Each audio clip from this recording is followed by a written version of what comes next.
താനൂർ മുക്കോല പടിഞ്ഞാറെ ഭാഗത്തെ വീടുകളിൽ വെള്ളം കയറാനിടയായത് ഇറിഗേഷൻ അധികൃതരുടെ അനാസ്ഥ കൊണ്ടാണെന്ന് നഗരസഭാ അധ്യക്ഷ ആരോപിച്ചു. മുന്നറിയിപ്പില്ലാതെ തടയണകൾ തുറന്നതോടെയാണ് താഴ്ന്ന പ്രദേശമായ മുക്കോല പടിഞ്ഞാറ് ഭാഗത്ത് വലിയ രീതിയിലുള്ള വെള്ളക്കെട്ട് രൂപപ്പെട്ടതും 50-ൽ അധികം കുടുംബങ്ങൾ വലിയ പ്രതിസന്ധി നേരിടേണ്ടി വന്നതും. ഇവിടുത്തെ വെള്ളക്കെട്ട് ഒഴിവാക്കാൻ ഒട്ടുംപുറം അഴിമുഖത്തെ അഴിമുറിക്കുക എന്നത് മാത്രമാണ് പരിഹാരം. അതിനായി വില്ലേജ് ഓഫീസർ, തഹസിൽദാർ, കലക്ടർ എന്നിവർ ഉൾപ്പെടെയുള്ള അധികൃതരുമായി സംസാരിച്ച ശേഷം അനുമതി ലഭ്യമാക്കി നടപടികൾ തുടങ്ങിയിട്ടുണ്ടെന്നും നഗരസഭാ അധ്യക്ഷ നസ്ല ബഷീർ പറഞ്ഞു. ഇനിയുള്ള വർഷങ്ങളിലും ഇത്തരത്തിലുള്ള ഒരു സഡൻ സൊല്യൂഷൻ എന്നതിന് പകരം ഒരു എല്ലാ കാലത്തും ജനങ്ങൾക്ക് സമാധാനത്തോടു കൂടി ജീവിക്കാൻ പറ്റുന്ന ഒരു അവസ്ഥയിലേക്ക്, വെള്ളം കയറാത്ത ഒരു അവസ്ഥയിലേക്ക്, കുടിവെള്ളം ഉപ്പുവെള്ളം കയറാത്ത രീതിയിലുള്ള ഒരു അവസ്ഥയിലേക്ക് നമുക്ക് പോകേണ്ടതുണ്ട്.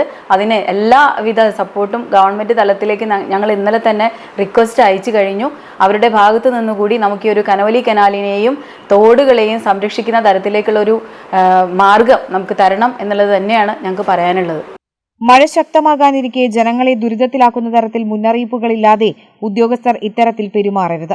തടയണകൾ തുറക്കുന്നതിനു മുൻപായി ജനപ്രതിനിധികളെയും തദ്ദേശ സ്ഥാപനങ്ങളെയും യഥാസമയം വിവരമറിയിക്കാനുള്ള വിവേകം ഉദ്യോഗസ്ഥർ കാട്ടണമെന്നും നസ്ല ബഷീർ പറഞ്ഞു. കേരള വിഷൻ, താനൂർ.